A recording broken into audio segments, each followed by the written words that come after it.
What's up, guys? Welcome back to my YouTube channel. My name is Berkshire. I am a full-time freelance content creator. My wife and I have built a business where we shoot many different forms of photography, video, and creating content for all kinds of customers around the world. And I'm here to share my experience, my stories, and what I've learned with you.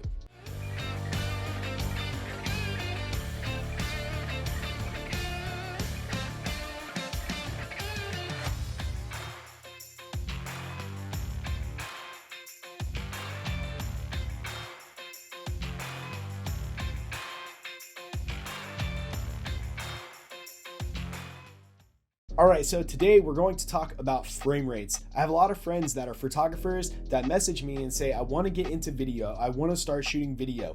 So let's jump right into it. Let's start talking about video. If you're going to start shooting video, here are a couple things that you want to know right off the rip. The first thing is let's talk about frame rates. Every camera nowadays has so many different choices of frame rates, and you're wondering, what do these different numbers and what do these different frame rates do? So I'm going to give you a very simple basic breakdown for people who are just getting into it. All right, let's start with 24 frames a second. 24 frames a second is going to be your most real to the eye look. 24 frames a second is going to give you the best shots for people that are maybe talking or anybody that's speaking, any kind of formats like YouTube videos or this. Most of this stuff, everyone is going to want to shoot in 24 frames a second. 24 frames a second cannot be slowed down into slow motion, but 24 frames a second or 30 is going to give you a very cinematic, true to the eye look. Somebody deemed a long time ago that we actually see everything in real time in 24 frames a second. So with our eyeballs, we see 24 frames a second. So that's why I guess they say that it's kind of the realest to the eye. Next up, we're going to talk about 60 frames a second. Please excuse the band-aid on my finger. So let's talk about 60 frames a second. 60 frames a second is going to be that great middle ground, that middle tier where you can not only record in real time and you can have that full speed, not slowed down, not sped up, just that perfect real-time shot in 60 frames a second. But the awesome part is you can slow it down as well. Whether you're slowing down clips on your phone through apps or you're on Final Cut or Premiere, at 60 frames a second, you're going to be able to slow your footage down a good amount. Sometimes I will literally cut my speed duration in half in 60 frames a second. If it's at 100, I'll cut it down to 50 and see what it looks like. As you go lower than 50% speed reduction, you're gonna start noticing it getting a little choppy and a little glitchy. We love to shoot buttery B-roll in 120, which we're gonna talk about in a minute.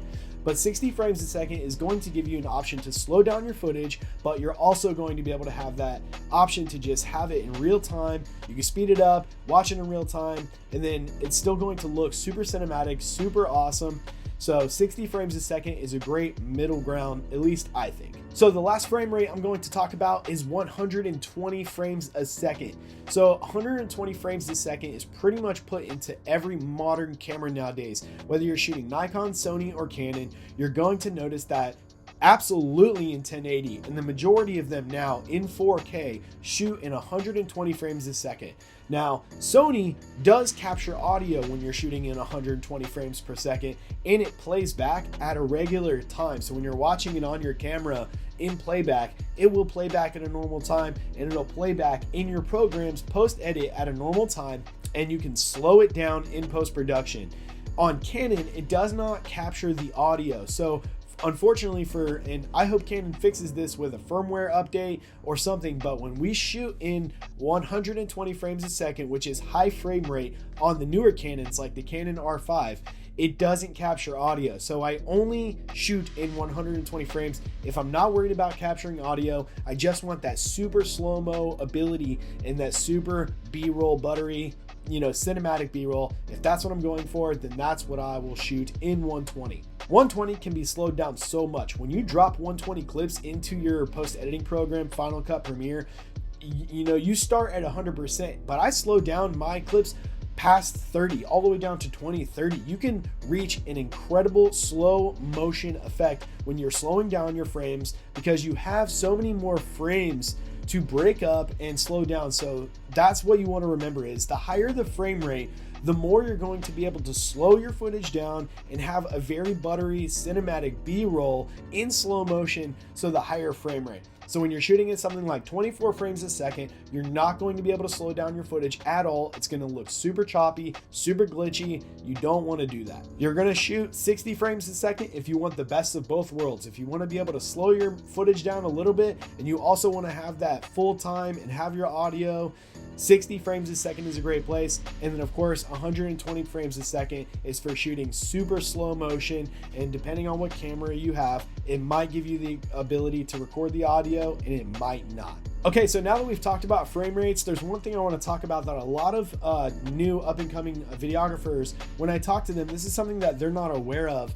And I just know that it's something that I learned early on. And there's an old saying that says double the frame rate. So when you're shooting video on, all of these new amazing cameras nowadays, you have a lot of room to have your settings, further up on your shutter ISO and all that stuff, and further down.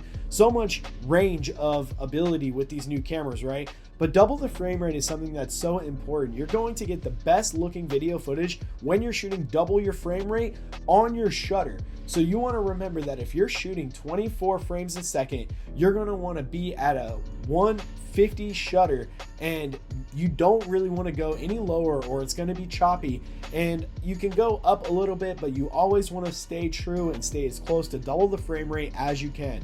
So that also goes for shooting at 60 frames per second. If you're shooting at 60 frames a second, have your shutter around 120, compensate in other ways with your ISO and with your aperture. And then again, for 120 frames per second, you're gonna wanna be shooting on 250 shutter, and you're gonna wanna make sure that you stay as close to that double the frame rate as you can when it comes to your shutter.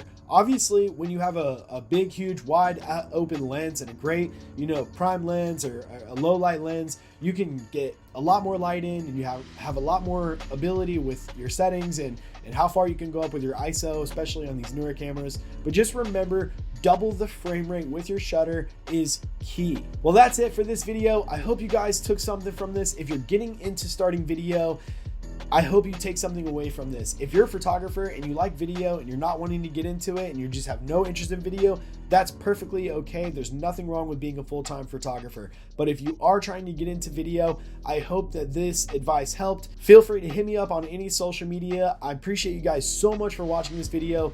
Share this video, like, comment, subscribe, turn the little bell thingy on. It really helps so much. I appreciate every single one of you that watch my videos and support me chasing this dream of shooting YouTube videos and sharing what knowledge that I have that I just want to give to you guys.